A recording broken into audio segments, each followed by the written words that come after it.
And welcome in. It is the BCJ podcast presented by the Holy Grail right here on BearcatJournal.com.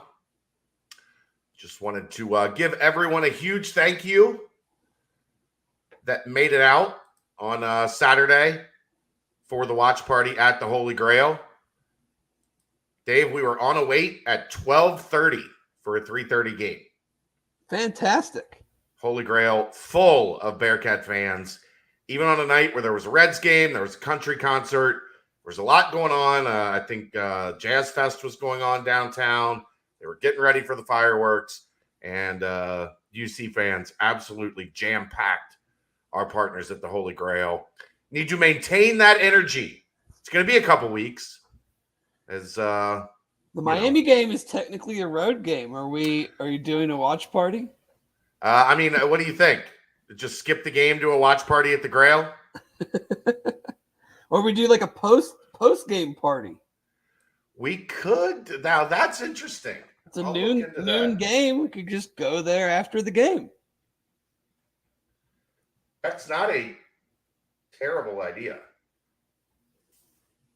It's not a terrible idea. I know. Let me check with management. I have to check with management on that one. But just a huge thanks to everybody that came out. Did you watch any of the content from yesterday? What should I have watched? I'm just curious. Your blinding sign? Yeah, I saw your blinding sign. It's very cool, but you can't see it when you turn it on. I mean, it's not that bad. I've been working on solutions throughout the day today. I don't have one yet. I've been working on them. Well, I read the comments from Bearcat Brunch, and I'm going for a less garage type look tonight. You've got the We Are since. How does that look like a garage? I don't know. Looks like a dining room. Yeah. The middle of your house. Yeah. But yes, I hired an interior decorator, and we kind of came up with some ideas to spruce the place up. Look, if you want to pay for us to get professional studios, I will gladly have everybody having a professional studio installed in their house. I'm sure everybody would be okay with it. But GMAC just comes in with the hottest game ever in Fayetteville. I'm like, it could not have been hotter than Indiana last year. Dude, I've heard otherwise from a lot of people that went.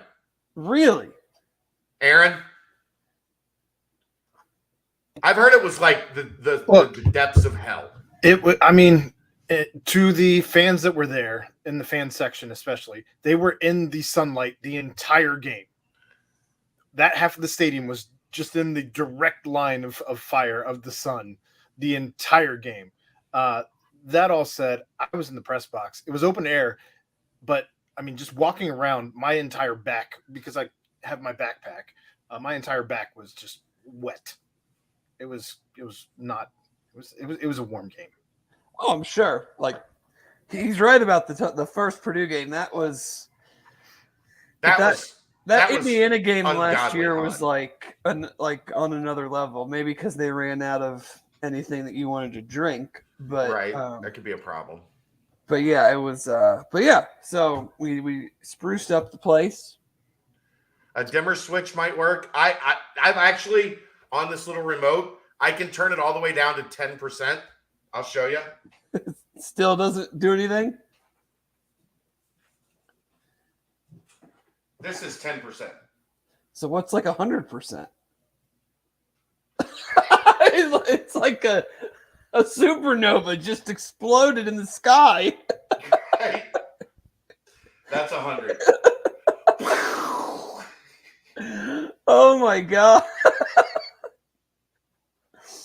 I didn't think through the white neon part. Like the red is awesome. The red looks outstanding. The white, a little much. Oh my god! I can see through time. Like quantum leap. It's a work in progress. Clearly. What can you do? I mean, it looks like this part looks amazing. Oh, it's very cool looking without the light on. Right. We might just like black out the back of it somehow, and then you don't really need the light. Yeah, I don't know. I think it would look good with black light. Yeah, but then the whole room would have to be in black light. No, I just mean if the white was like, can't you do What like do a you suggest? dark? Like put like electrical tape over it? No, I thought maybe. I mean, I don't think I can send it back to the company. I would. I'd be like, it's too bright, man. Let me exchange this. Somebody else, I'm sure, will buy this custom-made Bearcat Journal.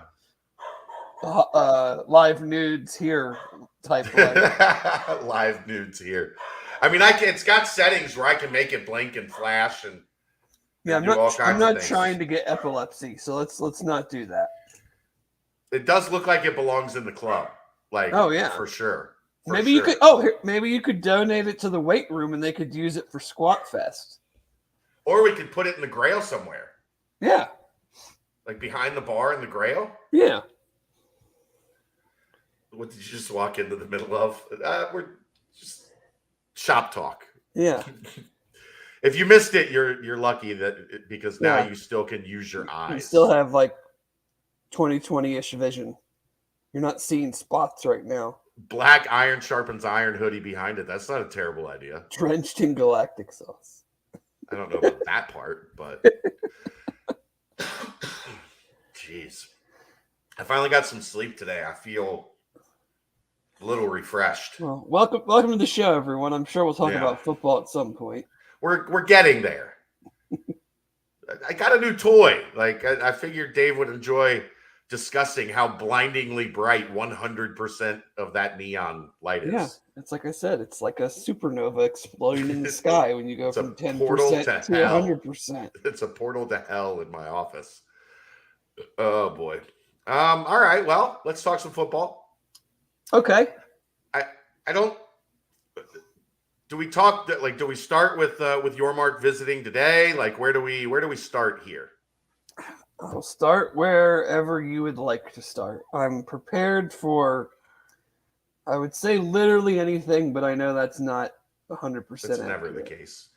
I don't know. Let's put a bow on. I don't think we have anything left to talk about the Arkansas game. Like, no, you and Jeff did a great job on the brunch. Thank you. I thought that was really good. If you haven't caught it yet, make sure you go to the YouTube page or go to Spotify or SoundCloud. Apparently, there's some issues with Apple this week that are driving me nuts. That they won't answer my my work ticket, but we're working on it, getting it back up on Apple. Anyway, Apple was busy getting ready for the big event today. It's Apple event day, so I mean they got some things going on. Patience. They gave all their support people the day off to watch the video. They're probably all like running everything going on for the big Apple of stock didn't even go up $1.50, so I can't even care that much about it. Aaron, I sent the ticket last night. I mean, let's go. Look, we're not in a recession, so we can't use that word. But people are still getting used to having jobs again, working from home. Things are weird right now. Everything's in a weird place. Just patience. Just put the damn podcast up on the feed. I mean, example. Hey, I'm your executive producer, so if that tells you anything about what the workforce is like right now, you just give himself the executive. You just slide executive in there. No, he did that a while back. He just decided he was the executive producer. That's like with Reagan. I'm the manager to the assistant manager, however that line goes. Yeah, that's like with Reagan. She's the head of new social media. I mean, everybody the head of old social media. Hey, I can't say anything. I mean, like there's this Dan guy that is a conference realignment expert. So people can just give themselves whatever title they want. That's one of the best parts of Bearcat Journal is you can just give yourself a title. Like, you're a Bearcat Journal. You can be anything. You can be anything you want to be. Just come up with a title. Work generally in that direction. Except respectable. Yeah, except respectable. We don't get that. Chief of New Media Operations should be your title. I like it. New media and fan engagement. Yeah. Dave is the director of old social media. I'm old. Twitter's the old media. Twitter's for the olds. Reagan literally told me that. She was like, I'm not good at Twitter. And I'm That's like, fine. That's fine with Twitter's me. for the olds? That's She's all like, I yes. need. I only need one social media platform. You don't want to run Instagram and TikTok and no? I don't. Jim Huber wants us to start with the O-line. So here's my thought for today, and I talked about this with Dave. Work in progress title, Jeff Howe. Jeff is literally the assistant to the regional manager. Like, that is actually that's how this hierarchy works here, right? If you're the regional manager, Jeff is now the assistant to the regional manager. The game itself, like we've beaten to death, but yes. I think what we can do we here, made a show specifically so we don't have to do this on Thursday for that purpose. And I don't know that this is going to be necessary every week going forward, but I think today it's important. Like, what's next? What do you want to see? And I don't know that Kennesaw State really tells us anything. Yeah, they better not. Right. I mean, they're going to try to shorten the game. They're going to run the triple option, like blah blah. Yeah, blah, but what I mean, like, is it better not be in a situation where we're like answering questions. Right. I agree completely. But I do think, like, I think we can get into a conversation about, okay, we saw what we saw on last Saturday. What do we want to see, between maybe now and I think Indiana's going to be an okay game. I don't think they're good. I don't either. Well, especially at Nippert, it should be a comfortable Cincinnati win. No, but, one element of the Kennesaw game that I think actually does benefit a little bit is with them running the triple, we'll probably see back to that 4-4 alignment, but maybe not as much because they do throw it quite a bit more than what we're used to seeing from Navy, Army. They threw it 13 times last week, which is like 3 times as much as the traditional academies throw it. So they've got a veteran quarterback. He's rushed for over 1,000 yards in his career. So defensively, I think it comes maybe at a good time because the issues that popped up in game one were some alignment stuff, some tackling, leverage, just positioning, contain, all those things that you've got I know we've probably talked about it a lot. Just you've got a lot of new guys playing new parts, and everything is a little bit different once you are in season versus even in fall camp. So no matter who the opponent is, like, you have to be disciplined. You against a triple, you have to be disciplined. You have to read your keys properly. You have to have good angles, good pursuit, good leverage. All those things are going to be important to slowing down that type of an offense. So coming off of a week where some of those things were issues at times, especially the outside run, which if we remember back to that, one Navy game where they ran for like almost 600 yards, it was, outside run, DBs couldn't get off blocks. Obviously, they've come a long way since then, but this is the first time that a lot of these guys are going to be seeing that in live game action. You can drill it all you want with a bunch of dudes that don't do it on a daily basis, and it's a totally different thing when you've got to defend it from a team that does it every day. So all those elements, I think, actually hit at a good time to play this kind of offense, because if you don't do those things aren't cleaned up from game one, they're gonna have some success. I mean, they're a top 20. They were top 10 going into the season. I think they went 11-2 last year in the FCS, made the playoffs. Started the year. Pretty impressive. Like, this is a program that hasn't been around long, right? No, They've Like been 20 years, 15 years? I don't even think I'm not even sure it's been that long. Okay. I know it's recent. Yeah, I mean they've been ranked 61 straight weeks. So they're not bad. I mean, I think in Bill Conley's now doing like the SP plus for FCS and D2 and everything. And I think they're 18th in FCS even after their loss. So they've got some guys. I mean, we'll get into it more. I was actually 7 years, even more impressive. Like they've done this in 7 years. That's sharp. Oh, for sure. I mean, they're in an unbelievable place to recruit too. Newer, nice school. Like, I mean, I've been right around. I think aren't we playing them in basketball this year too? They're D1 in basketball. I think we might be. I don't know. Yeah, but I thought maybe we were playing them. But yeah, I mean, just from the defensive standpoint, something that we can look at from week 1 to now is those kind of areas that we kind of missed on against Arkansas. Yeah.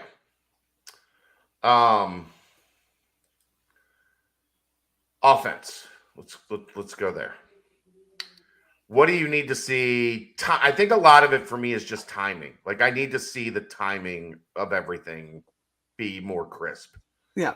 Because that's really where the issues were against Arkansas. We're not playing them this year in basketball. Oh, okay. For some reason I thought we would. No. But yeah, the whole operation at times seemed too fast and at times seemed too slow. Yeah. So cleaning up the operation, I mean, Samford threw it all. I mean, they might as well have started Joe Burrow. I mean, dude was the stats and the guy was apparently incredible. So I don't think they're going to propose much of a test in the passing game. I guess I want to see, building on the run game. I thought it was okay. I think it could have been a little more efficient.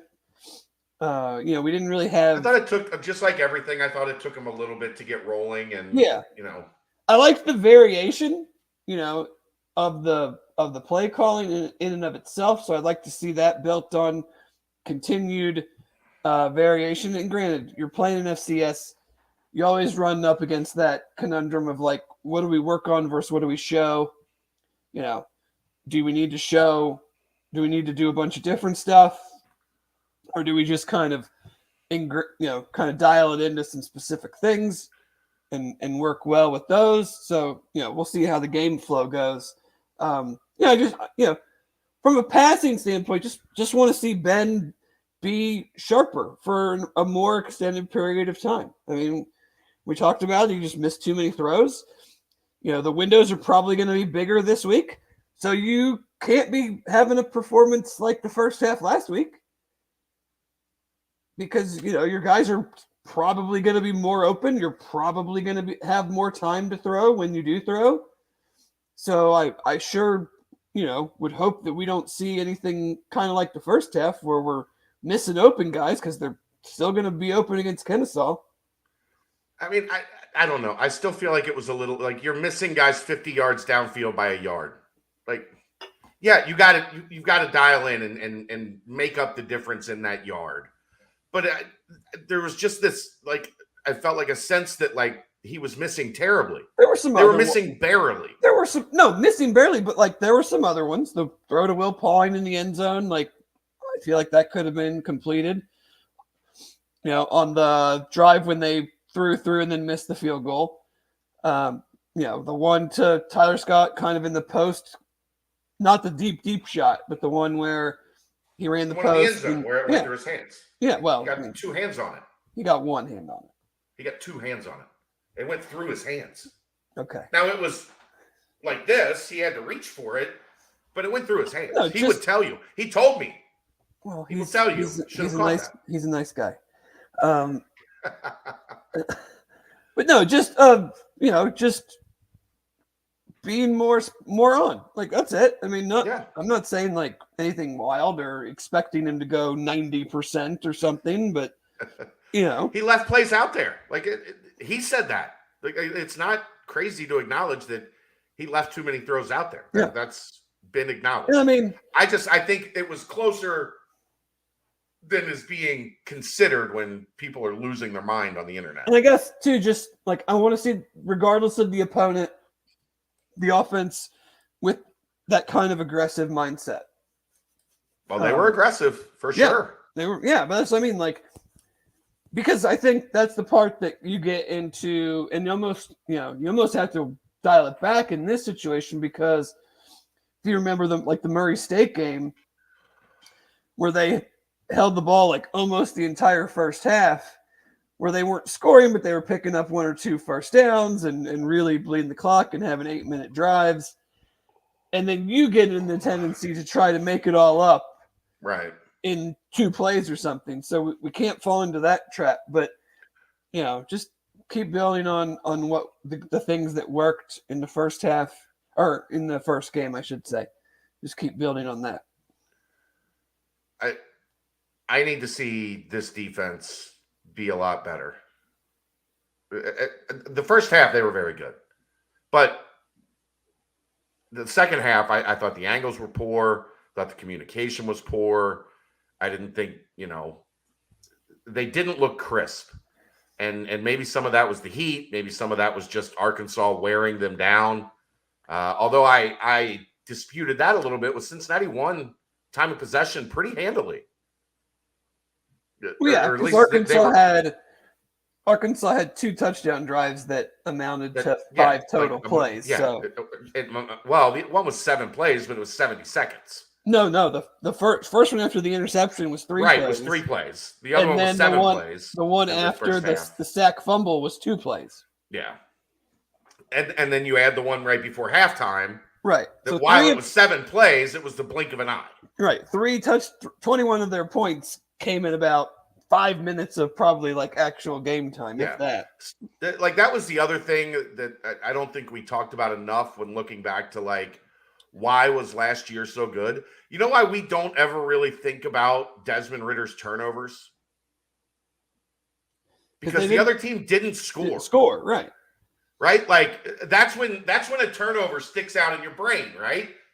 Sack, fumble, touchdown, interception, touchdown, 5 plays, like you said. Those things are going to, like, be a neon, let's just say you had a bright white neon sign on level 100. That's what those are going to be in your brain. Des, we never really, like, what, the Army option play? Yeah, but I mean, that was instant, so it was like, right. But it stays in your brain. Yeah. But the defense generally, after a turnover, went out, saved the offense's ass, and got them the ball back after a punt.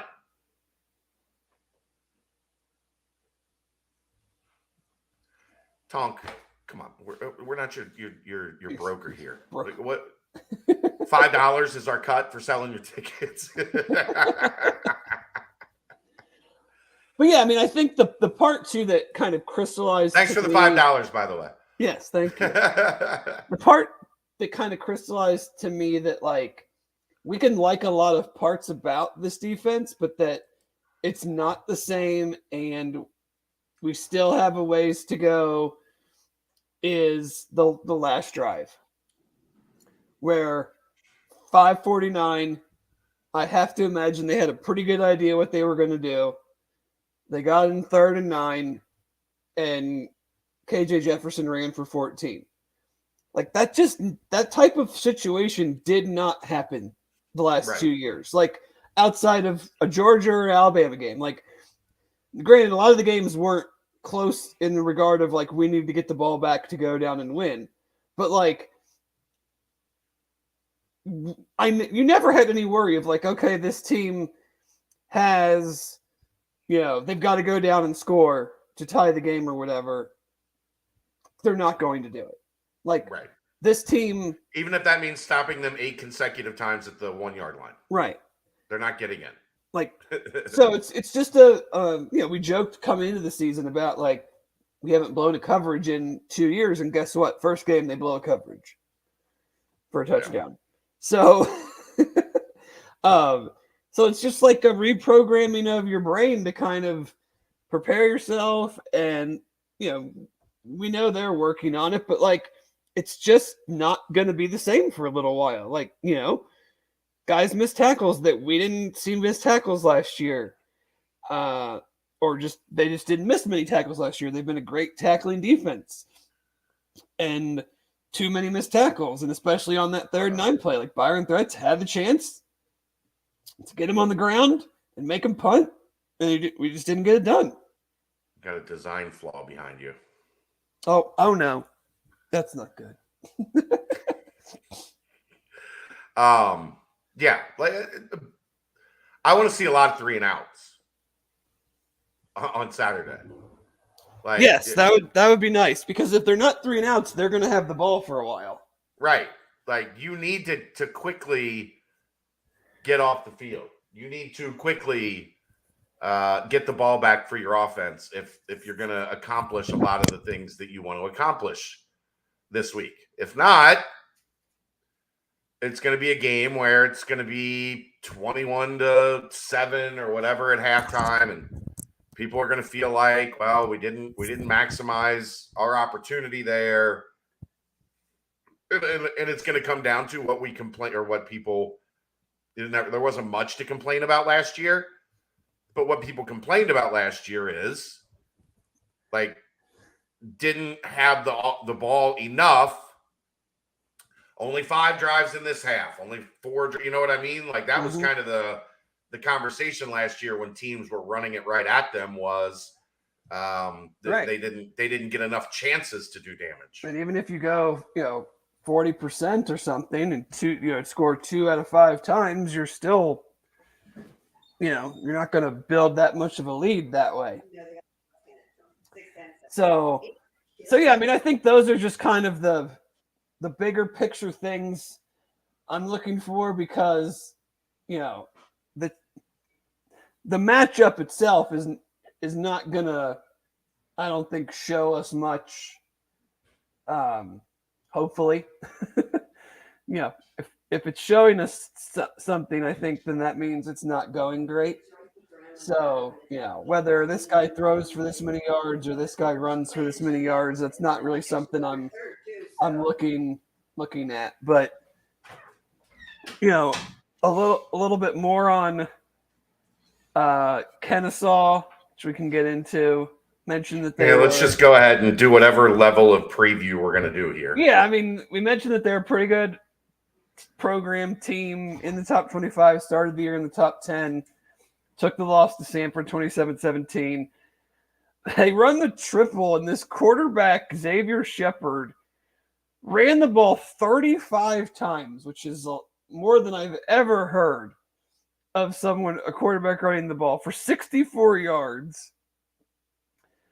That's not great. No, 5. They had. I mean, I listened to their coach before we were coming on here. It didn't sound like they had a very good game. I mean, 62 total rushes, basically a little over 3 yards a carry.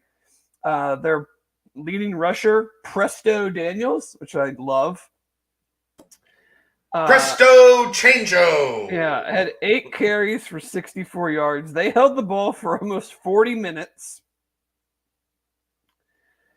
And it sounds like their line is in real bad shape. They had 2 freshmen starting at tackle and a tackle playing center, and I think he's their third center. So this could be a rough game for the Owls with UC's age and overall size on the defensive line.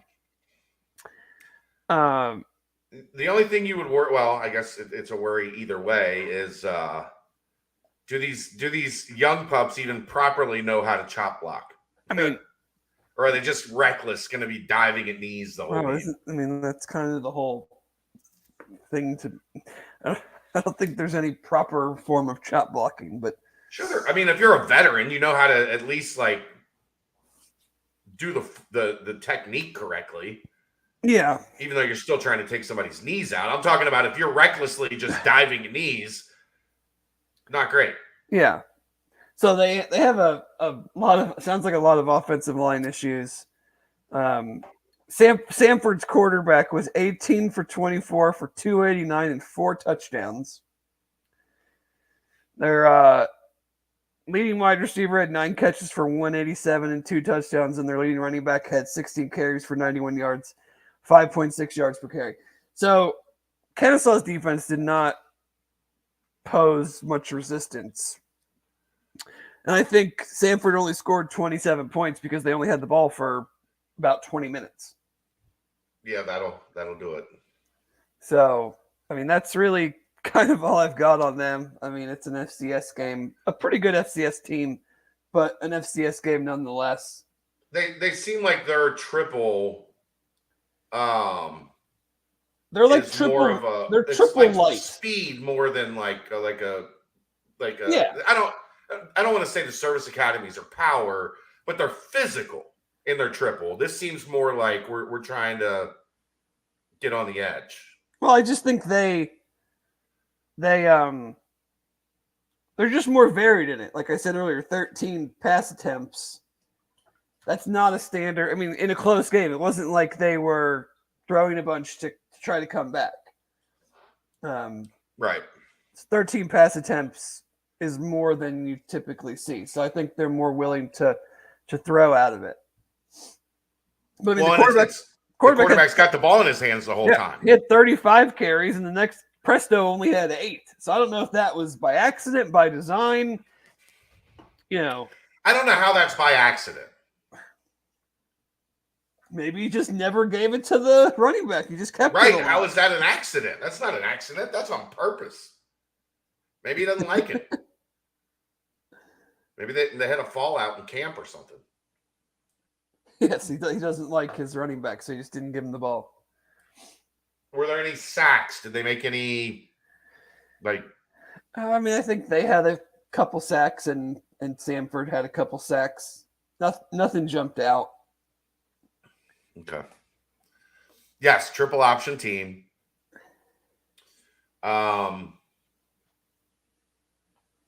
This is one I want to see UC's O-line dominate this game. For sure. Just get what they want. Go out there and maul people. Yeah, it needs to be an offensive line, defensive line, like manhandling. Correct. I don't know. I don't have a ton else. Like, go whip their ass. Like that's get up. Defense, get off the field. Offense, get your timing together, and go look like a really good football team. Yeah, I feel the same way. I did want to say, now I think playtime could dictate this, but I want to set the over-under Ivan Pace tackles at 15.5. And what do you think? Which would you take? I'm going to take the under because I think there's going to be a lot of 3 and outs. Yeah, 3 and outs, and possibly like he just doesn't play that much because if they're winning or something. Yeah, but I'm saying more. I think they get off the field. Like, I don't think There's just not going to be enough Kennesaw plays. State plays for him to get 15.5 tackles. Right. And I wonder how much that was a wake-up call for his brother. Maybe. Because let's face it, he didn't have his best game against Arkansas. No. I don't think that's breaking any news. No. That's not to say he was terrible. It's just he wasn't at the top of his game, I didn't think. No, I mean, I felt like, in the higher profile games last year, Deshaun showed up from the jump, had a good game against Indiana, had a good game against Notre Dame, from the very first series against UCF, made a big play on the very first third down, and just didn't really notice him a ton other than a couple of missed tackles. Right. Here's the other thing, too. This is now a Cincinnati team that plays the triple option every year. While, yes, this is a bit of a different version of the triple option, it is still the triple option. And usually you get surprised by the triple option when you don't spend a lot of time on the triple option. These guys spend a lot of time on the triple option. So I don't expect a situation where they're going to surprise Cincinnati with anything they do. No, I wouldn't think so. That's just, I mean, what did we see early when UC first started in the American? Navy was able to sneak up on them and, run them into the ground because they hadn't really experienced it before. Now that's no longer the case. And the triple option teams have not had much success against Cincinnati's defense since 2017. And I think that is more than fair to say. Yeah, I mean, I'm interested to see if they have much of that 4-4 they play, because if they're going to throw the ball a little more. I mean, I guess that'll probably depend on the formation, right? Right. Do you not do that? Do you play more of just like a 4-3 because you want to have that extra DB if they're going to be more willing to throw? I mean, and you can even play that with, Hicks in the box if you need him in coverage. I thought we didn't talk a lot about that. He played a lot of coverage. Like, if you look in the second half, there was a pretty good amount of 7 in the box. Mm-hmm. And Hicks was kind of the nickel in the sense where how Wiggins was the nickel the year before the knee injury when they weren't playing with 5 defensive backs at all times. So maybe you see something like that where Hicks comes down if they do have 3 wide receivers. But you're running out of numbers to do the triple option. Yeah, it's hard to have 3 wide receivers because then you can't have a triple option. Right, you have a B back and the wing backs, like, it doesn't work. So yeah. So we'll see. I think defensively they should be fine.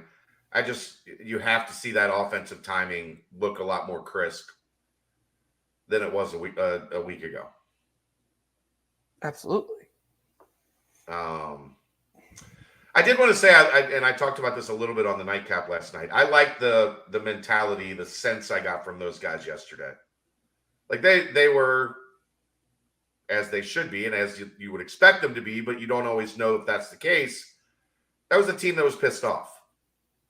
I like that they got back to campus on Sunday and they were like, let's get out on the field. Even just a walkthrough, even just like, let's start figuring this out right away. We don't want to wait for tomorrow. We don't want to wait for Tuesday when we really get into the flow of the week of practice. Like, there felt like a sense of urgency. Mm-hmm. And there is, let's be honest, there's a pressure on this team, right? You can't fall off a cliff. They know it.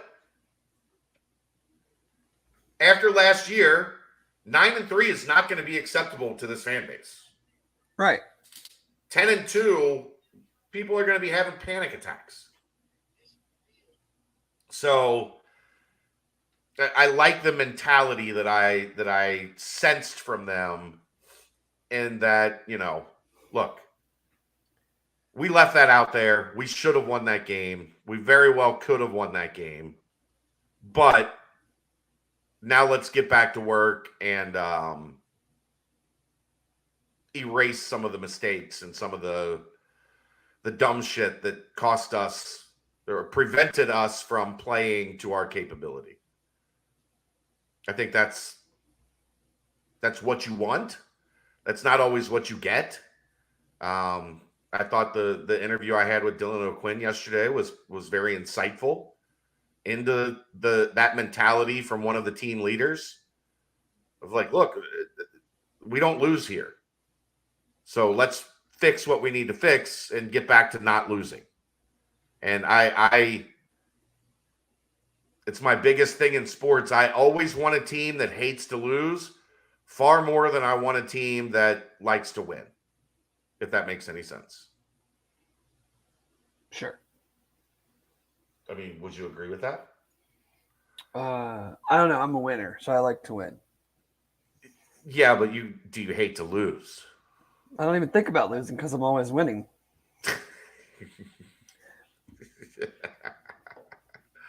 Eventually you lose, Dave. You're not undefeated. Yeah. Nobody's ever taken you for a hundo on the golf course? No, come on. I I don't play against people that can beat me. That's the whole point. You schedule Kennesaw State every week, Why which is in direct contrast to your I love scheduling Arkansas week 1, but you'll never schedule Arkansas on the golf. Oh no! Well, I would. I would just beat them. Oh, I do want to take a second here before we shift gears. We are long been friends with multiple tailgates on campus. You guys know we've long supported the Republic of Cincinnati and 513 shirts. We also support our friends at the Den. They appreciate us taking some time on the show to talk about them. They know the Simone family tailgate and Republic of Cincinnati have been the suggested tailgates of BCJ for a long time, but they are hoping as they grow the Den, they can get into the conversation. Their model's a little bit different. They try to create an open and entertaining experience for fans, maybe spending a little bit less time on campus before a game, and want to come to a place knowing everything's taken care of. The BCJ listeners are invited to tailgate with the Den this season. Located on the grid, right near the Republic of Cincinnati, the Den is celebrating its 8th season, tailgating on Sigma Commons. Their model is to collect donations and then put all the money raised back into the tailgate for food and supplies. Their suggested donations, $30 for a season pass. In return, you'll get a T-shirt, cookies, a commemorative cup, and stickers. This year's theme is a 90s throwback and homage to an old marketing slogan for Bearcat Sports. We've got Serious Catitude. This Saturday, the tailgate starts at noon with the Rose's Pizzas, 16 Lot Brewing, and a live DJ. Follow them on Twitter at The Den Cincinnati for more info. Brent Yormark was on campus today. Sounds like a great deal and great group to support. Absolutely. We try to support as many people as possible. For sure.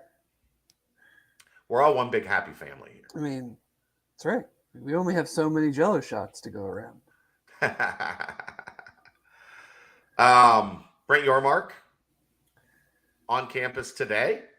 He was. Unfortunately, I couldn't make it. I had a previous engagement, and by the time we got word that he was coming to town, it was something that I couldn't get out of. I thought Justin did a wonderful job covering the festivities today. Dave, you saw the tweets. What do you think? Yeah, I'm trying to pull up. I want to read all of Justin's work. He compiled a Q&A with Yormark. You can read it at the Athletic. You can Right. also find it at Williams. I do want to just pull a couple quotes out that we can kind of talk in further detail on. Obviously, the first one, revolving around the media rights.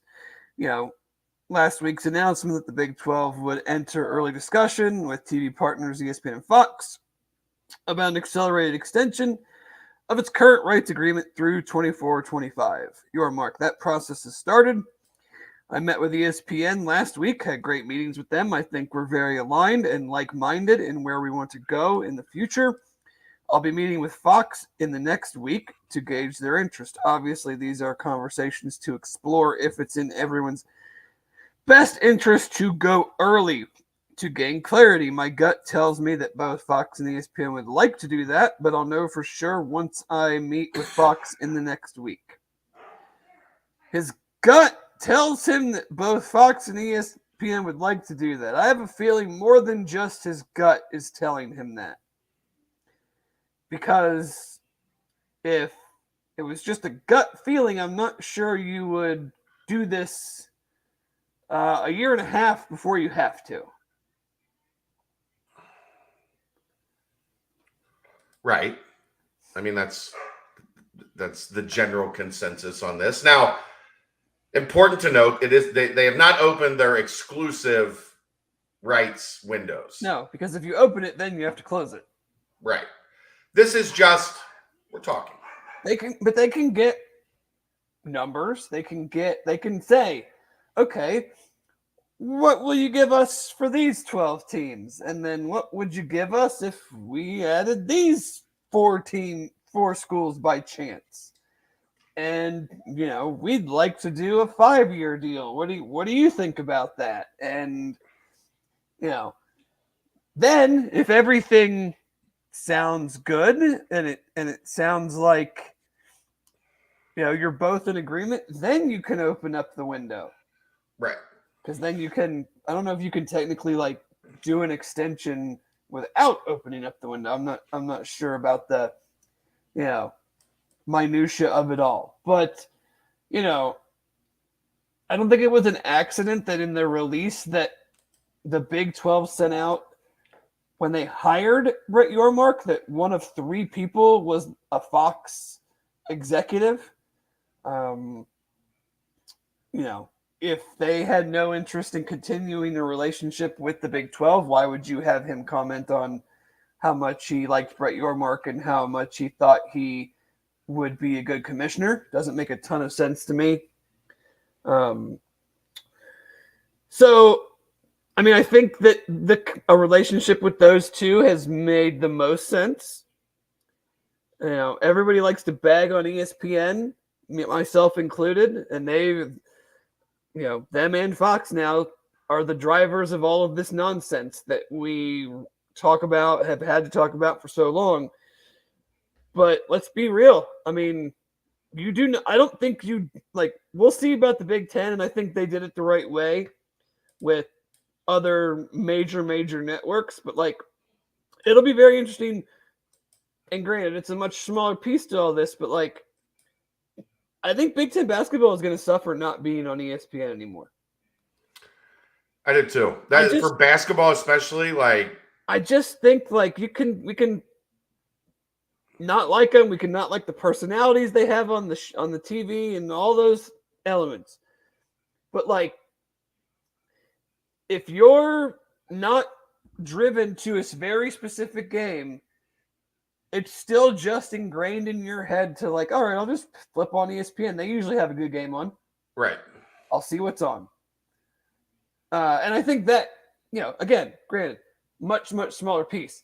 But that element, I think, is even bigger when it comes to basketball. How many games do you really watch in basketball during the week on non-ESPN channels?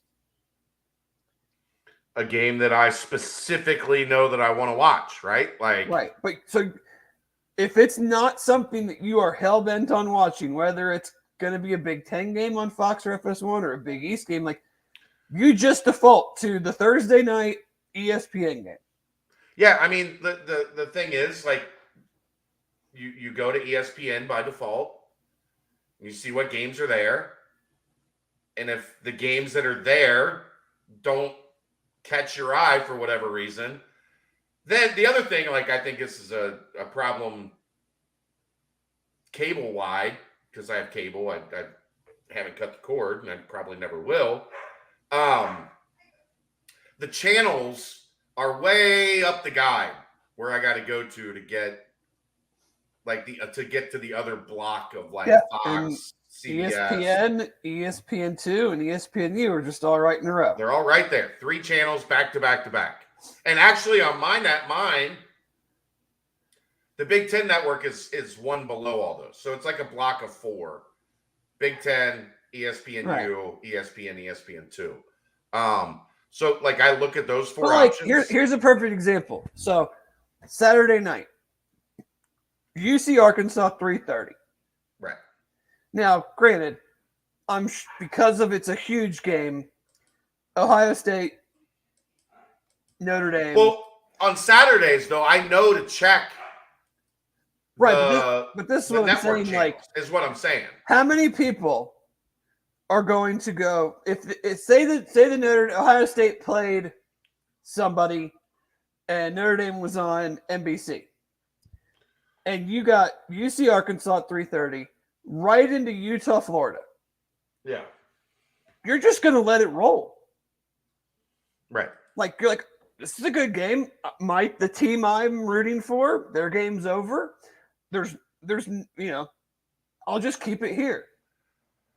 And There's no point in changing. Right. And I think that's the that's the thing with ESPN is like, now, I'm just not going to go hunting for games that aren't going to be better than what they're providing, and they still dominate the industry. Like, I like Big Noon Kickoff more than Game Day, but I guarantee you that it doesn't come close to getting the same ratings.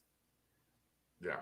Now, maybe it starts to when the Big Ten is putting a premier game on Fox, but then then the Big 12 is going to hopefully be on Fox as well. And granted, they're not going to get probably any of those 12 o'clock games, but they're always going to be going up against something. That's the unfortunate part of no matter what happens with the way the Big Ten and the SEC have their exclusive deals now. It's like, okay, the Big 12 can have the Fox 3:30 game, but then it's going up against the Big 10 3:30 game and the SEC 3:30 game. So they're always going to be going up against something. So it's the disappointing part. The unfortunate part is that like they're not going to be any cable providers marquee league. So if that's the case, then what do you do? Okay, you want exposure and you want dollars. Right. So, it's, well, I'm sorry, Crypt Keeper. I have Spectrum. Things don't freeze and sneeze on cable TV. So I don't have that issue. Right. But I think, more going back to like what Brett Yormark talked about, like, they know what the deal is with those two networks. Those are the two networks they want to be with. Right. And I also have a hard time believing that any other network is going to pay them what they want and offer the exposure that they want. I think that's the other part of this is like the dollars are important too, but Fox and ESPN have kind of put themselves up a little bit compared to everybody else when it comes to broadcasting college football. And I think there's value in remaining with those partners. Agree. I just when you take yourself off, like how many people now talk about Big East basketball? And it's generally a pretty good product. Like Villanova has clearly been the alpha in that situation. But it's a league that doesn't have a lot of variation. There's not, outside of DePaul, really, there's not like a bottom of the league. You get a bunch of like similar teams that play good basketball. But who goes looking for that? Like, I'm just not going to be able to miss St. John's Marquette tonight. I mean, I'm just like, could you imagine the Big 12 basketball tournament not being on ESPN? Right. The Big Ten doing that is a huge risk. And what you can't do in that situation is Network Fox is not running Thursday games at noon. So you're going to be on FS1 or whatever they're fighting for. And now what's going to happen? I mean, I guess you're probably going to be on Big Ten Network because the Big East is going to Big Ten Network take a large chunk. The Big Ten Network from CBS. Yeah, like your semis will probably be on CBS, which is fine. I mean, it's way especially for that conference tournament week. ESPN, ESPN2, ESPNU. Yeah. I just 1, 2, 3. Boom, boom, boom. Which one is on where? Which one do I want to watch? Real quick, Richard, probably not. Like, we're doing enough here. Like, I used to do as much, like, everything I could around town. For those in the podcast format, as long as we get podcasts up and going again, the question was: will you do any podcast work with Alex Frank of Locked On Bearcats, or the person of Bearcats Barstools and etc. around the city? Aaron, are you going to go on the Barstool? I went to war with Barstool. I'm done with Barstool. Cincinnati, get out of here. No, it's not. It doesn't. We're doing everything already in house. I brought in a bunch of in-house stuff. I might be working on adding another podcast to the network potentially here in the very near future. Some of those conversations are happening behind the scenes. That might be co-hosted by an old friend of BCJ. So I just, it's not that I don't appreciate those guys' work, but we're doing a lot here every day. And I don't appreciate Barstool Cincinnati's work. There is no work. They steal other people's work. how do you really feel? Jackasses, the whole lot of them. Salty ass dad over here. Jeff. Hey, buddy. I love your work too. It's good to see you. And that is an old picture of your kids. Your kids are a lot older than that now. During the regular season, a lot of Big Ten basketball games will be on Peacock. If you don't, it's the same thing as ESPN Plus, right? Like, nobody is going opening ESPN Plus like, wonder what games are on tonight. Well, here's the Unless thing you're with a that. degenerate gambler. Well, here's the thing with that too. Your success totally dictates how willing you are to go to ESPN Plus or Peacock to watch games. Like, I mean, I'm guilty of it as anybody. Like, as the seasons got worse under John Brannon, and those games that were on ESPN Plus, I didn't watch those. Like, Right. I'm going to go to ESPN Plus to watch a struggle in a game against Tulane. Like, no thanks. I can figure out some other stuff to do. You're headed to ESPN Plus for. Are you going to Peacock for Rutgers, Nebraska? No. So yeah, but I mean, just back to the bigger point, I would be pretty surprised. Now, I don't know if something will necessarily happen like in the very, very near future. It sounds like they're trying. I mean, if you're having meetings and whatnot, like, it sounds like they might be trying, but I think it's going to be ESPN and Fox, some formation. There'll still be an ESPN Plus element. I mean, the Big 12 is already on ESPN Plus. There's talk of the Longhorn Network being rolled up into like a Big 12 network on ESPN Plus, because the Longhorn Network won't exist anymore because they have the SEC network. It's being like absorbed or whatever, right? Right. So I would think it's going to be a Fox ESPN partnership. Who knows when that exactly happens, but yeah, that's the way it seems to be trending. Hello, Ed. And then the other comment, obviously, who doesn't want more conference realignment talk on potential future conference expansion? What schools would be additive to the Big 12? Well, I don't want to get into the specifics. This is great. Well, I don't want to get into the specifics, and I appreciate the question, but obviously going out west is where I would like to go. Like, how much more specific do you need to be? Yeah, right. Like, what other than naming the schools directly, I don't know how much more specific you can be. I don't want to get specific, but I'm specifically targeting this region of the country. Right.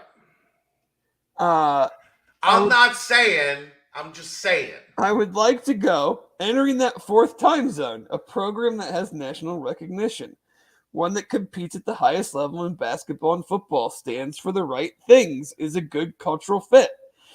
Because our alignment right now and the like-mindedness of all of our member institutions is fantastic. It's never been better. I mean, how would you know? You've been here like 2 months.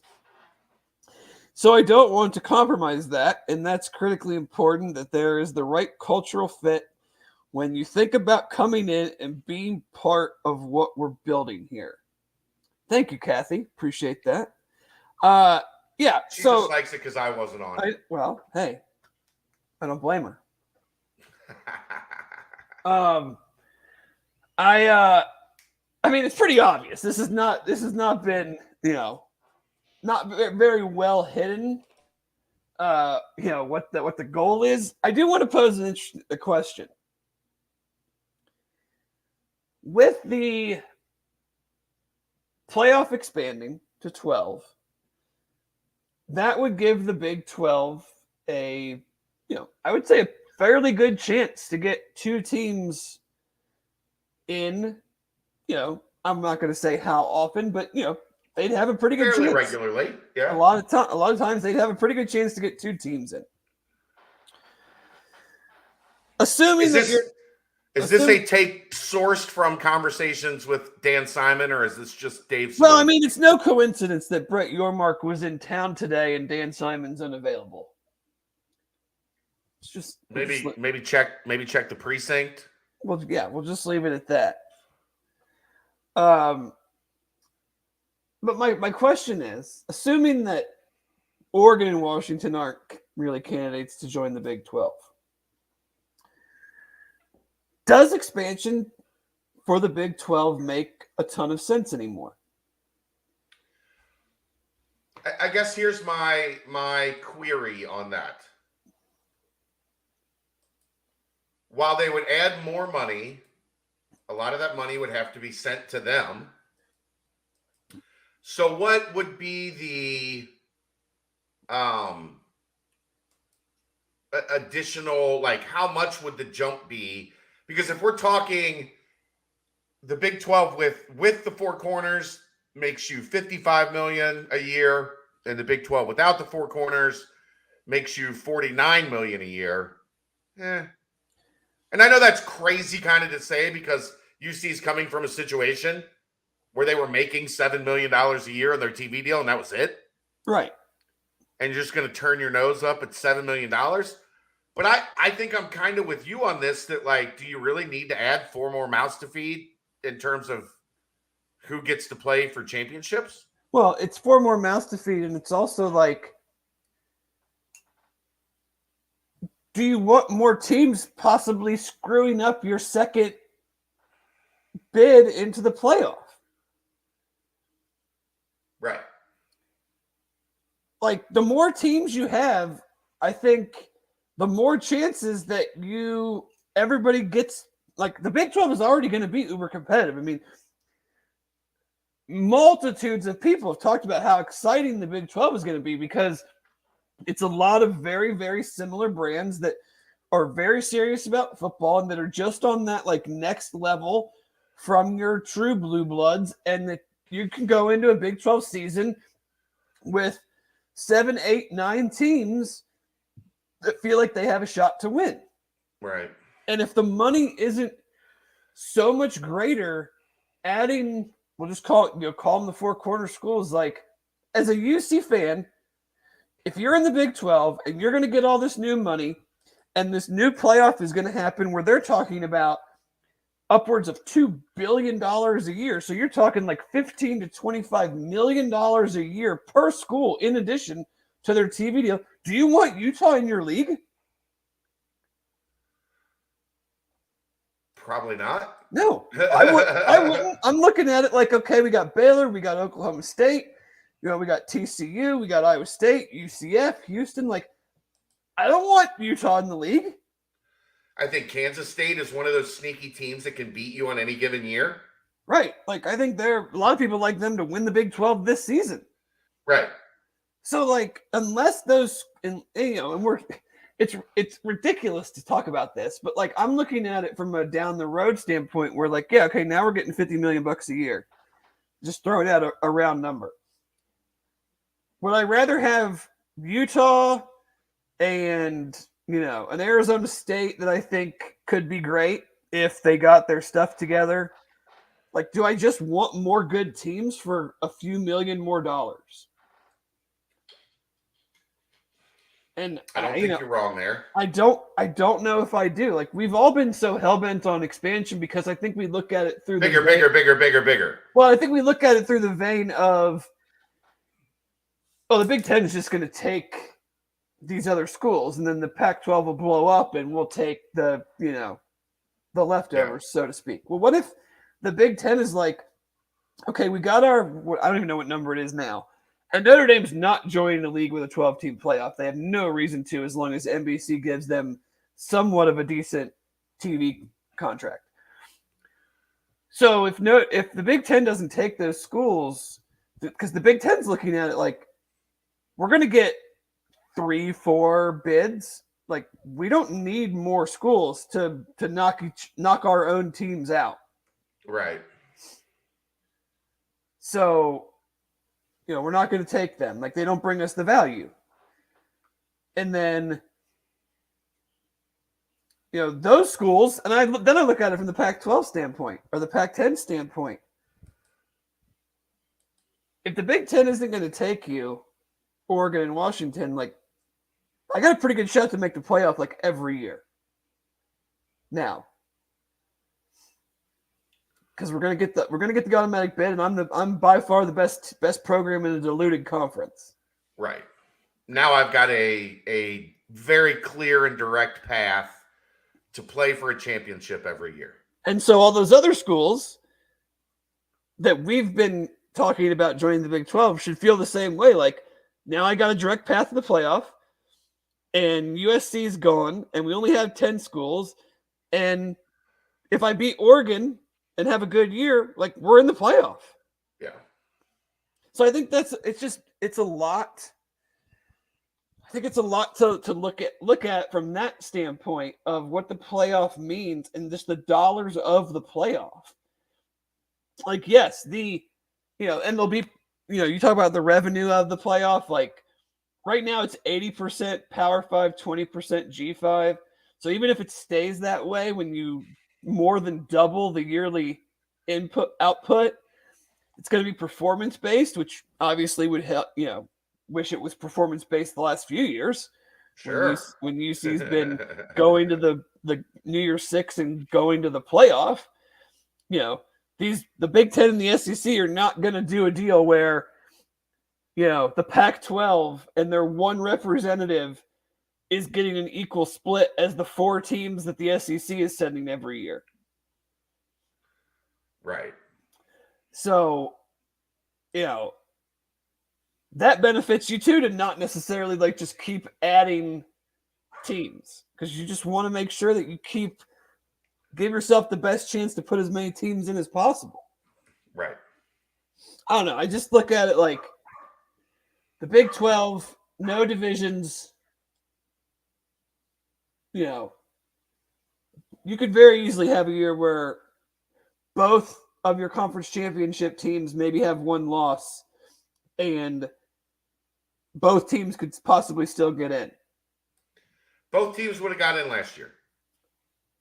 Well, yeah, I mean, Baylor would have been the 4 seed. Right. Because Georgia would not have been a 4 seed because they didn't win the SEC. Right. UC Baylor would have been the 3rd seed, yeah. and Baylor would have been the 4 seed. And Oklahoma State would have absolutely been in. Oh, yeah. Mm-hmm. So there's 2. Yeah. Like, yeah, I mean, I don't disagree. But then you add Utah in the mix, and now you've got Baylor, Utah, Oklahoma State, Cincinnati. How many of those would have played each other in the regular season? Right. How many would have 2 losses, maybe 3 losses now, and you're out. And then I just look at it as like numbers. You're running the risk. The more quality teams you add, I mean, it's the way this isn't like groundbreaking, but like the more quality teams you add, the higher chance that the teams in the conference championship are going to have more losses, and then they lose the conference championship and they're not getting in. And then you have the old syndrome of like the SEC team that loses 1 or 2 games but doesn't make the conference championship because they didn't win their division. Like if, say UC has 2 losses and they don't make the conference championship, they're going to be looked at as, well, they have 2 losses and they have a good record, but like they weren't even good enough to make the conference championship. So how are we going to put them in the playoff? Maybe we make them 14. Right. Right. Yeah. So I don't know. Food for thought. Interesting conversation. I mean, they seem very much on the warpath of trying to expand. Maybe that's because Fox has told them to try to expand, and because we're not going to give the Pac-12 any money, but we'd love to have that fourth Four time times. slot. That I think that's like in the remarks that he made. I think that was the important part, right? The 4 time zone inventory. That's the only thing that's their only value at this point. Right. Like, ESPN has pretty much an entire slate of East and Central time zone teams now. So they've got nothing to show at 10 or 10:30 Eastern time. Right.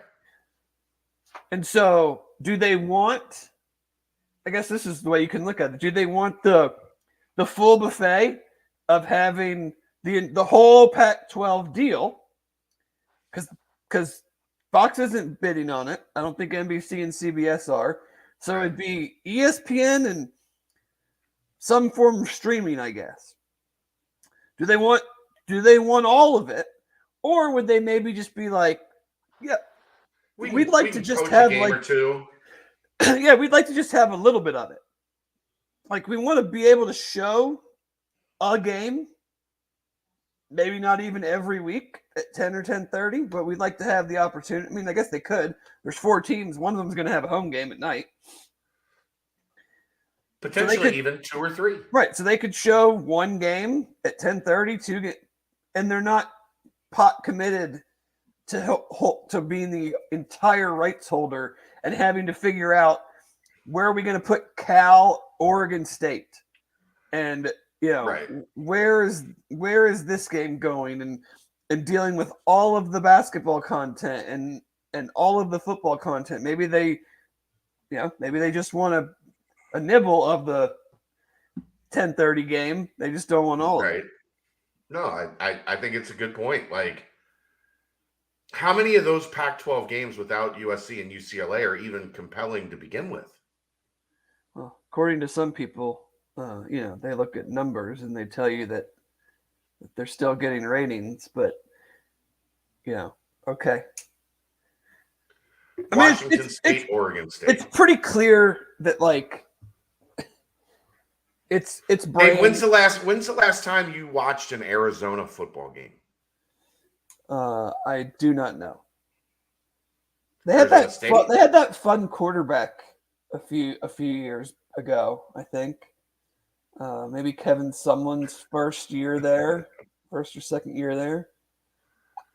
How many people even remember that after he had Johnny Manziel at Texas A&M and got fired, that Kevin Sumlin went to Arizona? I don't think anybody. And lasted like 2 years, I think. Yeah.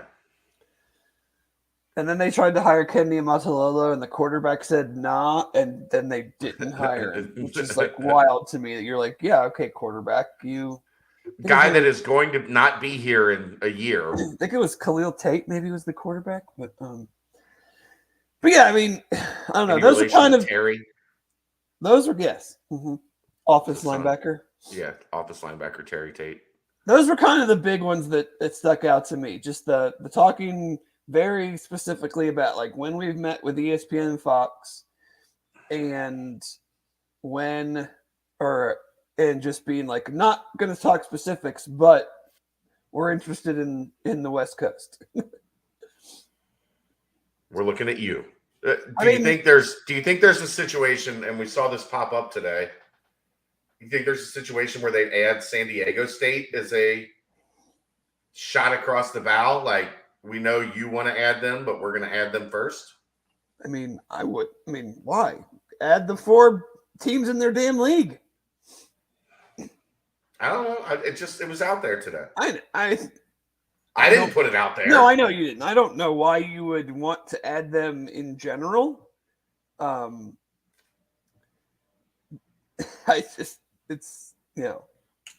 That doesn't fit with me very much. They're building a new stadium, Dave. They built apparently it without any shade. Yeah, great. They built it.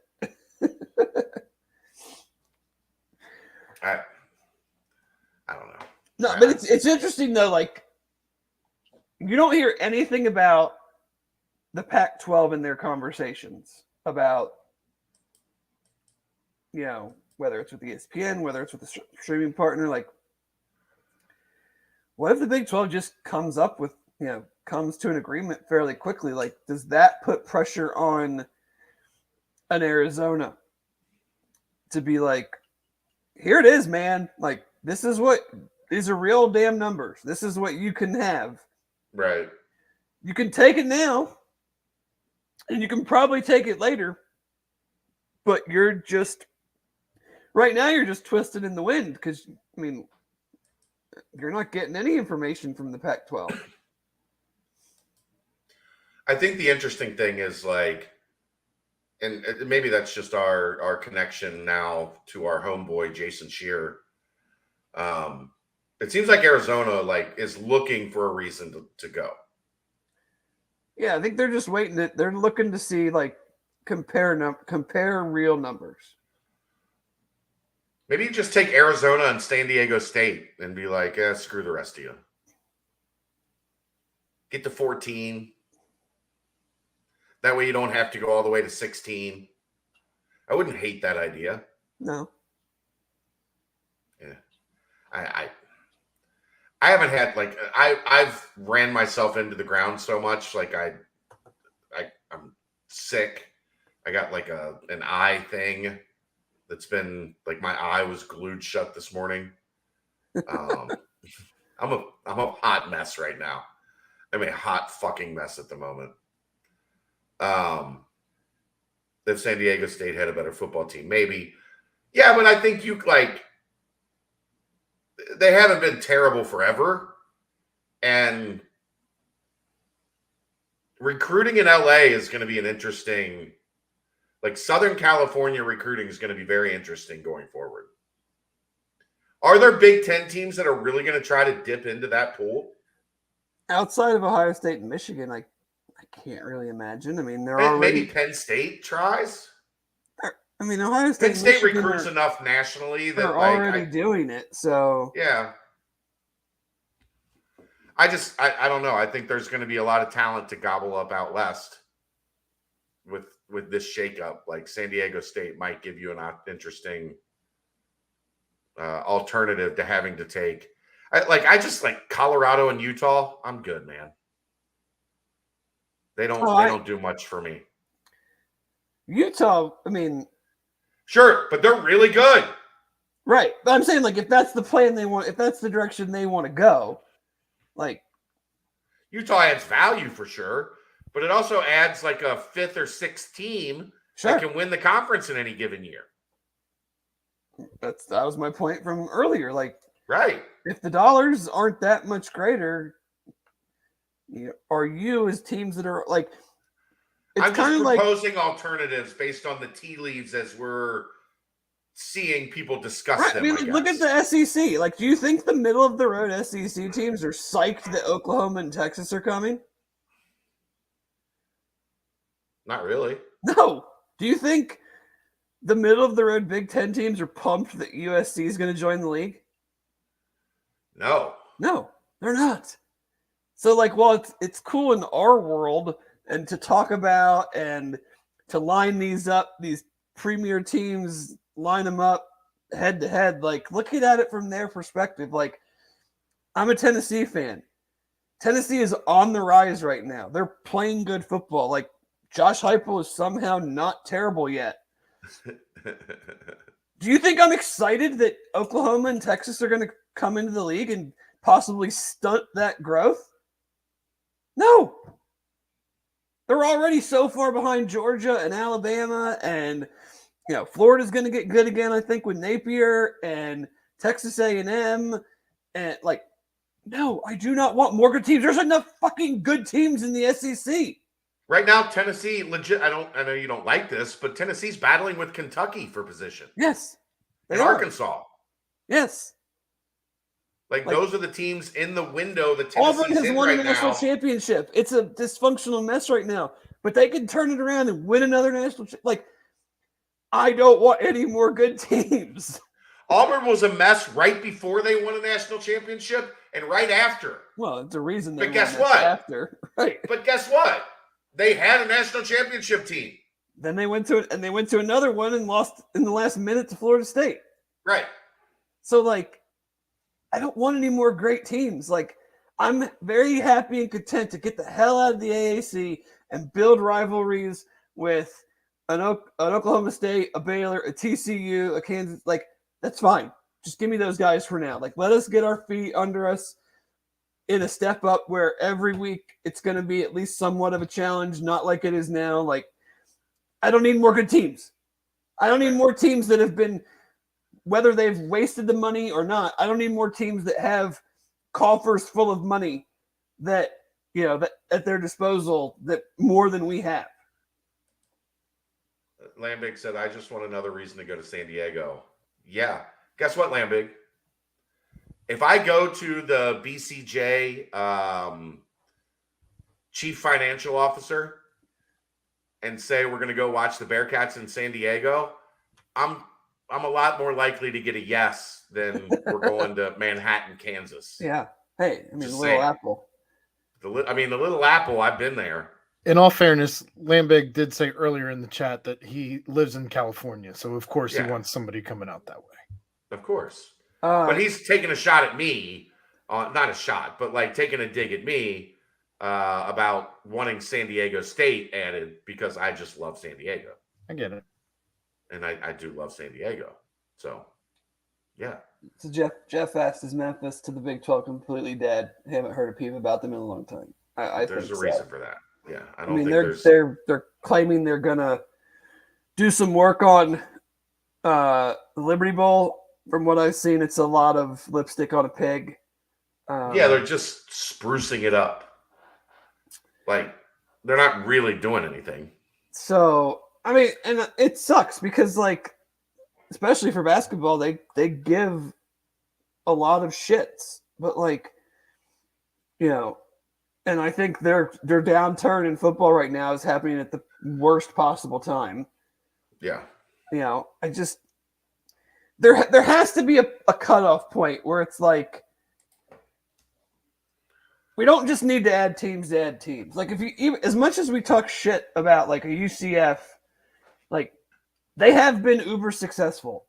And they are in an area that is growing, and they do have a huge student population, and all of these things do matter. And like you just look at like a Memphis or an SMU or any, we don't need just another, like these leagues don't just need another team to go 7-5. Right. So, although that was the Big Ten's whole model for a while. Like we need a couple more teams that can go 5-7. Yeah. I don't see. I think this is and maybe Oklahoma or maybe Oregon and Washington are part of this, and they're just not being discussed. I don't know why they necessarily would want to make that move. Right. Because like from their standpoint, I'd be like, as long as the money makes a little bit of sense, I'm going to stay here, probably make the playoff every year, sign a short-term deal, not sign away my grant of rights, and then we'll see what's up with the Big Ten in 5 years. It's not a terrible idea. I mean, again, everybody's going to be doing shorter-term deals. Right. The 10, 12, 15-year deal, I think, is out. No, I mean, the Big Ten kind of started it, and I'm sure the Big 12 will follow, is like they're going to have one, maybe two. That's the wild thing about this. That if they do it right, they could have two new contracts before the ACC has their next one. Right. So, if they're shooting for the moon on these Pac-12 schools, I get it. Other than that, none of them do anything for me. San Diego State doesn't do anything for me. Obviously, none of the old AC teams do anything for me. Boise doesn't do it. Boise's on a very similar, appears to be downturn that Memphis is on. What's up, Michael Beers? Where the hell you been? I haven't seen you in a while. Memphis feels very much like UC in the sense of like they hit it out of the park several hires in a row. but it's unsustainable, and you're gonna have your Tuberville. And now it's granted it's a different situation, but like it feels like Ryan Silverfield is their Tuberville. Nobody can continuously hire a great coach every 3 years. No, that's not how it goes.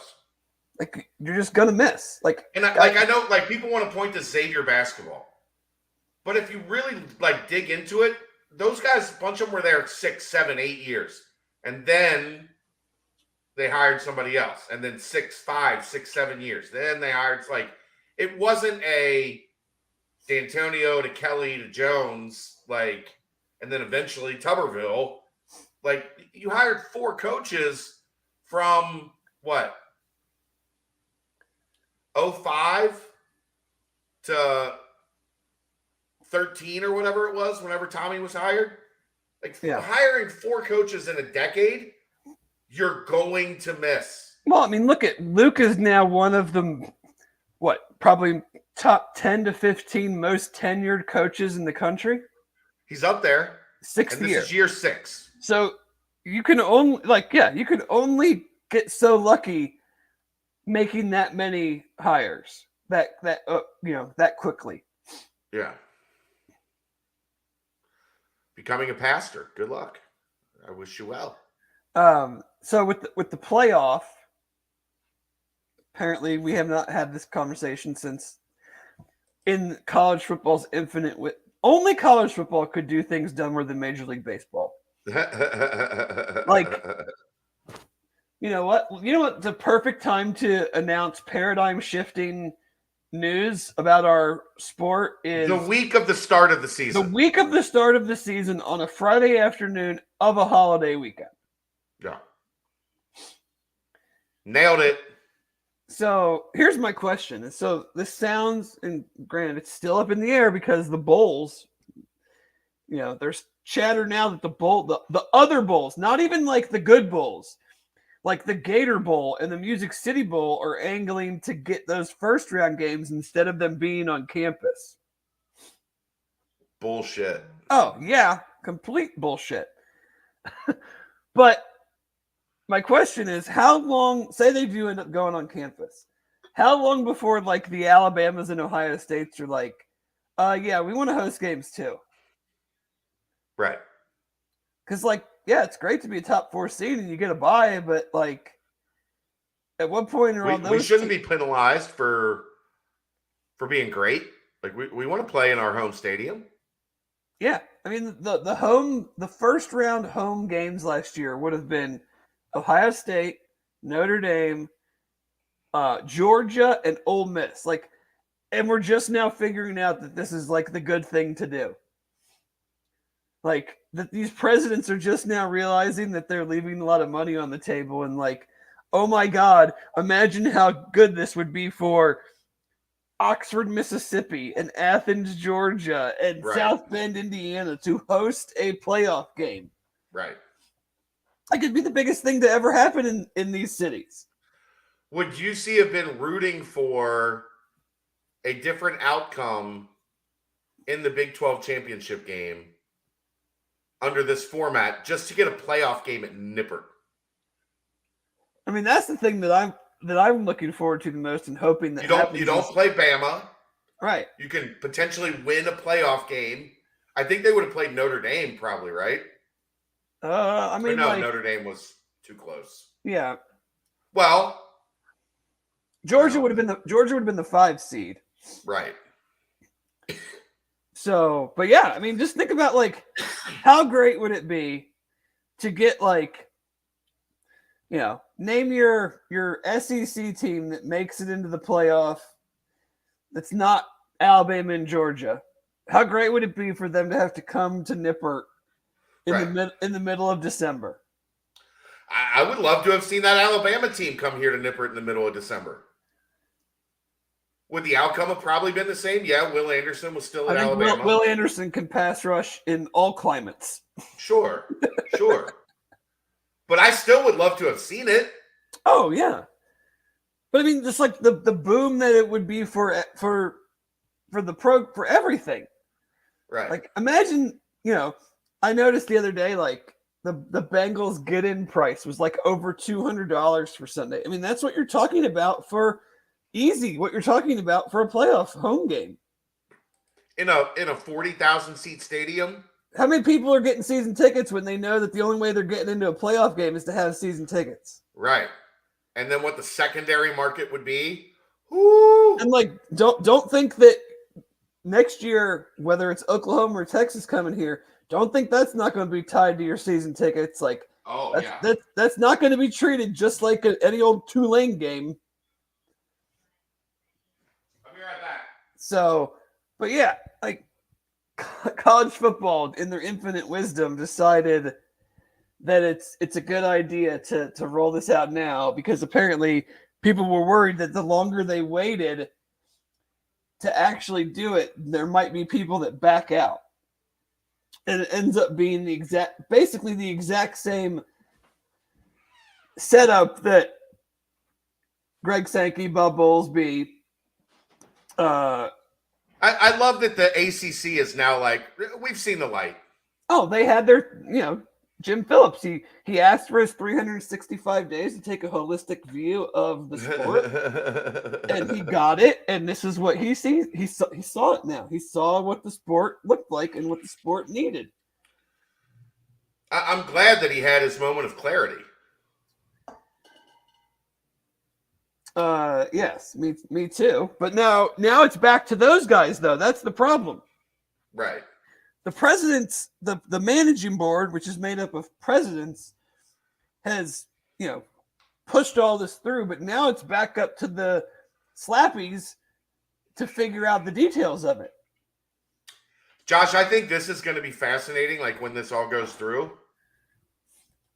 It's no different than the NFL playoffs. Yes, it is. That you just get a bye week, essentially. You're going to get 3 weeks off. Because you're not allowed to play from the proposal or the thing. Right. You're not allowed to play those first round games for 2 weeks. 12 days. 12, yeah, 2 weeks. Yeah. And then the next round is going to be 8 days or whatever after that. So you can play your conference championship on December 5th. You can play the first round game on December 16th. 25th. First round 12 days later. The teams that get the bye are going to go from December 5th to almost New Year's. Like 19 days. While the other team is going to be a week off, like they're going to be fresh. Yeah. I think it's interesting because I do think it creates a situation where maybe the team that's played more recently is a little more fresh. A little more on top of the game. I wonder, though, at that point in the season, if you've had how much do you need 3 weeks off? If you've had your bye week, like Florida State, for instance, is off this week. Yeah. So let's say that they were a playoff contending team. Like, I don't think they'd want to just keep playing, 12, 13, 14 straight weeks. But everybody gets a week off after the end of the regular, or after the end of and you're going to have, Dave, because it's a 12-team format, you're going to have teams that didn't play in the conference championship that haven't played already since November, like Thanksgiving weekend or whatever. Yeah. Oh yeah. I mean, there's just a lot of nuance. Yeah, I mean, you're talking about possibly moving it up to making week 0, week 1, so then the conference championship games would be on Thanksgiving weekend. Yeah. It looks like 2024 is pretty much an impossibility because of networks and site contracts more than anything. Yeah. I think that these presidents are going to pressure them to try to get it done by 25. Well, I think they're going to pressure them to try to get it done by 24 because they look at the $450 million a year that they're not making. So for $450 million in addition to, what they're already pulling in. So, but I think 25 is doable. I think that'll still be a challenge. It would be a real letdown if this thing couldn't get off the ground until the last possible year that the current contract, is in place for. Right. So, because ESPN has no interest and no reason to take away their exclusive rights.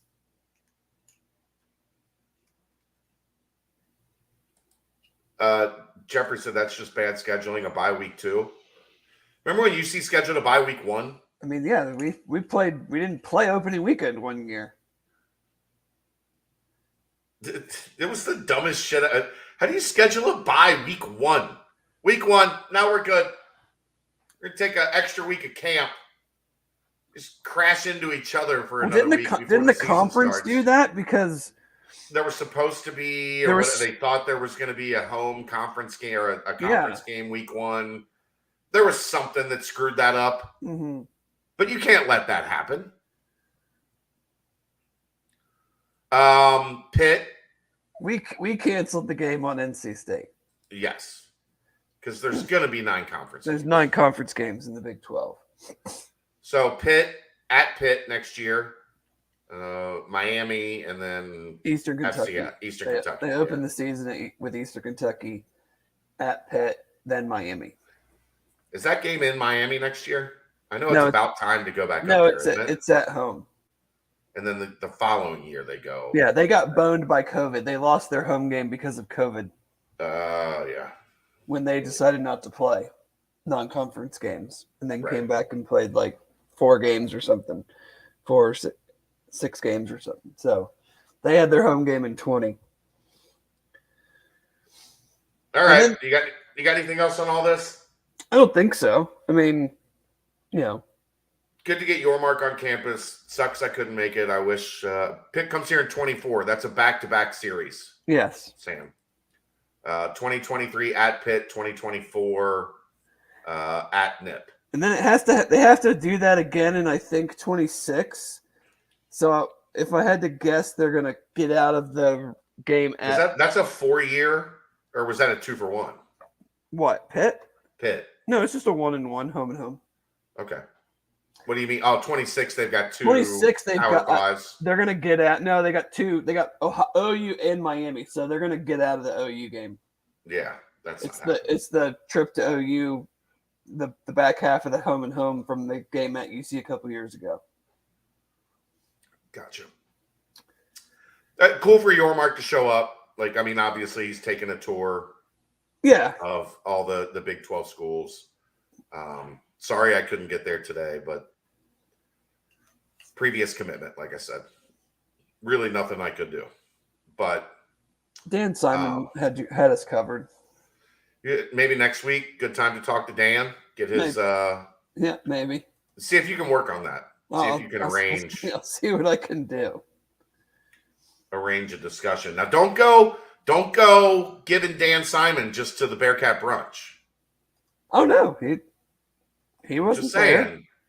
I know. I'm just saying. That's too early for Dan. He's like he likes to sleep. He's a sleeper. That's a little too early for Dan. Okay. The big deals get made late at night, so yeah. Will the River City Rivalry Trophy be back in play? It goddamn well better be, Brian. That thing was heavy as shit and the most awkward, weight distribution of all time. You got to have that thing's weird. As many trophy games as possible. Right. I mean, what? Like, if they play Louisville, they're not going to play for the Keg and Nails? Right. If UCF and UConn play, they're not going to play for conflict? Conflict.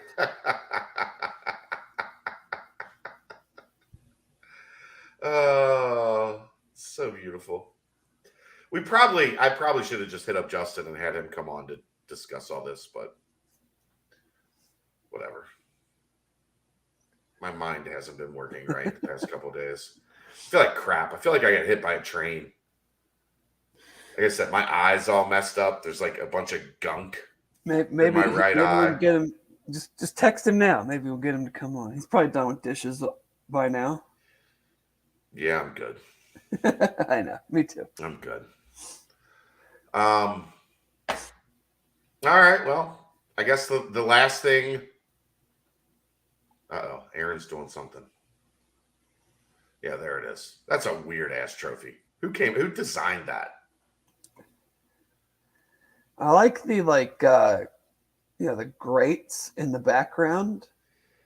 For the paddle wheel, yeah. The stencil of what is it? A stencil of Ohio and Pennsylvania or something behind the actual mechanism that you flip back and forth from UC to Pitt. Right.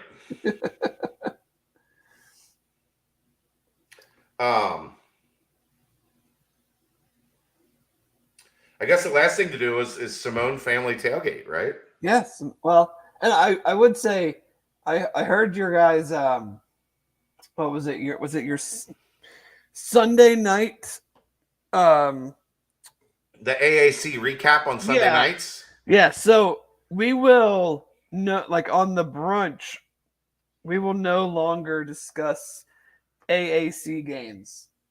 We will leave that distinct honor to you guys. I think that's we don't look. I agree with that 1,000%. We don't need two places to discuss AAC. And we'll just talk about the big games nationally, and you two can talk about the fun that is everybody else in the conference. Well, the funny thing is, it actually Aaron's not happy with you. It actually gets harder to do a nightcap in season. I'm sure. Because everything's condensed, right? The flow of information is not in the off season. There's just random stuff that happens, stuff you can talk about, stuff you can have some fun with. But when you get into game weeks, there's only it kind of has to be more regimented, right? Kind of has to be more very specific. And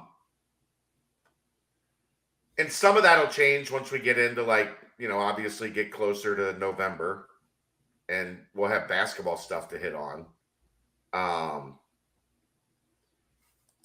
Jeff said, "Good trade, Dave. That's why you're the regional manager." Yeah, I don't want to talk about those garbage teams. Dave's been in this business a long time. We gotta have some stuff to talk about on the nightcap. So, begrudgingly, but here's the problem. That means next year we get to claim the Big 12 games. Well, no, because my show's on earlier than your show, so I can talk about whatever I want to talk about. Yeah, but I'm the executive producer of this whole network. You're just gonna cut it off midstream when I start talking about Big 12 games? I can mute you. I don't think the fans would like that very much. We'll just do the recap of the game on Sunday nights, and we'll do the Big 12 recap on Saturday nights, and just screw the whole thing up. All our legions and legions of loyal listeners and followers after one episode. I mean, they would be so mad at you. Kathy at the top of the list. Well, that's nothing new. But we'll just screw the whole thing up. Sunday nights, we're doing Big 12 recap next year. And Jeff even said they are big national games. Jeff has the least amount of vote in all of this right now. He's he brings up a great point. The lowest man on the totem pole will be big national games. Baylor, Texas. Oklahoma State, Oklahoma, still a thing. I don't know what you're talking about. It's next not even year. There. Big Aaron just blocked Jeff for 5 minutes. Big national game, Oklahoma, Texas. I'm going to talk about it. Red River, last one. Well, I mean, they're going to still have the Red River rivalry that's true, in the SEC. Yeah. Oklahoma, Bedlam, I guess. Oklahoma State, Bedlam, Oklahoma. last Bedlam. We got to talk about it. Yeah. But we already talked about it on Saturday night on the Big 12 recap nightcap. Yeah, okay. I mean, I'll battle for position. We got rivalries building within the network right now. Aaron, block Matt. That's a disgraceful comment. That's outstanding. Dave and Jeff have to talk American games next year. I'm not going to guarantee much. I will guarantee right now that at no point next year will I talk about an American conference game. Rice, North Texas, come on, Dave. I will be the guy that all UC fans hate, like the Big Ten guy and the SEC guy. that acts like, the American doesn't exist. I'm going to be that guy. So this is from a guy living in California. Can we petition to start to have the brunch show at 11 Eastern? The answer is no. Because I got to watch the Bengals. Yeah. Well, the idea is to get the brunch show done by 11 or as close to 11 as possible, because that's when NFL coverage really kicks in on Sundays.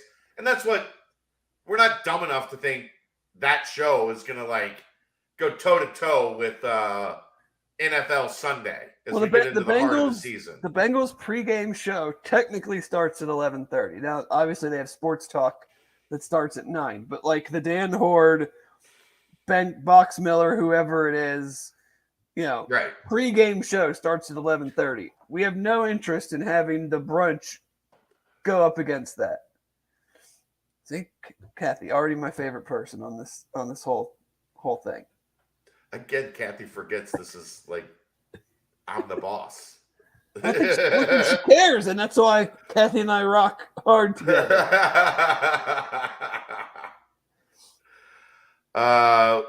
What is the time schedule? The Bearcat brunch kicks off at 9:30 on Sunday mornings, and it runs roughly an hour and a half. If it goes a little over, it goes a little over, but that's it's typically a 90-minute window. We're going to try to keep it 90. Obviously, this coming week, we talked almost an hour on the Arkansas game, so I doubt we're going to talk an hour on Kennesaw State. So this week it'll probably go a little bit under from a UC standpoint, specifically in the show overall, probably go a little bit under. But with the Bengal game, first game NFL season, we'll probably spend a little bit more time on NFL. But typically the goal is an hour and a half. Not much under, not much over. But the tailgate this year, buddy, we've doubled or tripled in size. I don't even know what I don't even know what people are bringing. All we don't know what the menu is. I mean, I've been told sub sandwiches. Okay. Now I have no idea what else is included, because so many new people are coming. I don't know who's been given what responsibility. All I know is that the weather now looks pretty decent, and I will be getting there probably earlier than the rest of the crew. So if you want to set the over under, I'm probably going to go over. First game of the year. First game of the year, 3:30 kickoff. That's got to we got to go 8.5. Oh, I'm planning on getting there fairly early for us. So noon? Oh, earlier than that. 11? Somewhere in that range. Between 11 and noon. Yes. Deanna says she'll try to be more awake for the brunch this week, but 8:30 CST was rough this past weekend. Hey, I get it. That's why you can watch it and listen whenever you want. Right. We appreciate we appreciate the live interaction, but I wouldn't want to get up 8:30 either. I'm just up way earlier than that as is. So right. So sub sandwiches, we have no idea what the sides, what the rest of no clue. So when we're talking double, are we talking there's going to be more cars up there or just more people up there? No, Lamb, 9:30 Eastern, my friend. 9:30 Eastern is when it starts. That I'm not sure. I just know there's a lot more people. We have a couple of ours that are friends, got season tickets. My aunt's friends got season tickets now. And the Simone family tailgate has been a hot topic in the Bearcat community for a while. So there's obviously more people around the Simone family that are wanting a piece of the action. Well, yeah. Newman 8 says Jello shot sandwiches. I'm not wasting bread, man. unless we're just stacking Jello shots. That's an interesting idea. Cherry, grape cherry. That's right. My aunt, who knows what? I know she was up at 5 this morning making a batch. She's got to make a ton more. because we got so many more people. Okay. I'm in charge of. I have it easy. I'm in charge of beer, so like I don't have to worry about what everybody else is bringing. I just show up with the beer. Brian, they do this crazy thing now where you can connect your phone to the audio in your car, and then you can listen in your car while you're driving. I figured lots of people that probably listened on their way back from work. Yeah, I asked Aaron, did you listen to the brunch today when we talked on Sunday? And he was like, no, I was driving. That's kind of the point. That's the perfect time to listen to it. You got an 11-hour drive or whatever. We took you through we erased 90 minutes of your drive. I mean, I listened. Oh, I shouldn't say. Dan Simon listened to the BBP on his way up to the summit in Michigan. Right? Or no. I tried to call in, but you were in the middle of the woods. It wasn't even the BBP. It was my damn show that I wasn't. It was your even show, on. yeah, with Tony Pike and Ryan Royer. And Ryan. Like Dan Simon listened to that, and our guy Aaron can't even listen to the first ever episode with one of his guys. Just his guy. Jeff should take this as a personal affront to their friendship. You were cranking tunes. Well, like, now, granted, I think Brian lives in the middle of Kansas somewhere, so it was probably less of a drive for him, but that was 90 minutes of Bearcat talk. Like, come on, man. Hey, it's okay. It's the first show. Everybody's not with the schedule yet. Everybody's not locked in. I understand. No hard feelings. Just be here this Sunday. We're going to talk about a big win. So Michael says he's moving to Cincinnati when his fiance comes and her son. I hope y'all will meet them and show them around Bearcat Country. We'll meet them. I don't do tours. I can point you in directions. just go up on top of Campus Green. Yeah, go on top of Campus Green. We'll meet you. We'll say hello. And then from the top of Campus Green, we'll point you in directions. That is Nippert Stadium. That is Fifth Third Arena. That is Sigma Commons, where the grid is. Like we'll point you in directions. Yes, I've already talked to our good friend Action Cookbook. He is going to try to stop by. He said he's going to have the kids with him, so we'll see how that More the goes. merrier. That's right. Or sub sandwiches. Kids love sub sandwiches. Keith and his wife always make an appearance. Yeah, Keith was Keith was at the Grail on Saturday. We have a crew, a friend from Nashville that always makes an appearance. It's very popular. I don't know what to tell you. I'm a popular kind of guy. Like, the Bearcat Bash isn't happening right away. So, like, it's the second most popular thing on game day. Yeah, sure. Before the game. The grid, and then the Simone family tailgate. Uh-huh. Yeah. And then Republic of Cincinnati, the Den, all those, like, filling in behind there. Sure. All right, let's get out of here. I don't have anything else. I'm done. I know you're going to be upset with this, but I did book a guest tonight for the nightcap. So Justin's going to come on and Dan? No, Justin Williams, who produced all the content coming today out of I'm going to bed. Darn. Well, what did you going to bed have to do with Dan Simon? Like, he stays up late and does cuts deals, right? Said Justin Williams. Yeah, Justin Williams is coming on. Yeah, well, that's fine. I don't take that personally. Well, you asked for him to come on here, and I don't care. All right, let's call it a night. He's Dave Simone. I'm Chad Brendel. I might listen to it tomorrow, just as like a get back to Aaron for not listening to me. BBP is off my list. You do you, Dave. You do you. We'll see you next week. It's the BCJ podcast brought to you by the Holy Grail right here on BearcatJournal.com.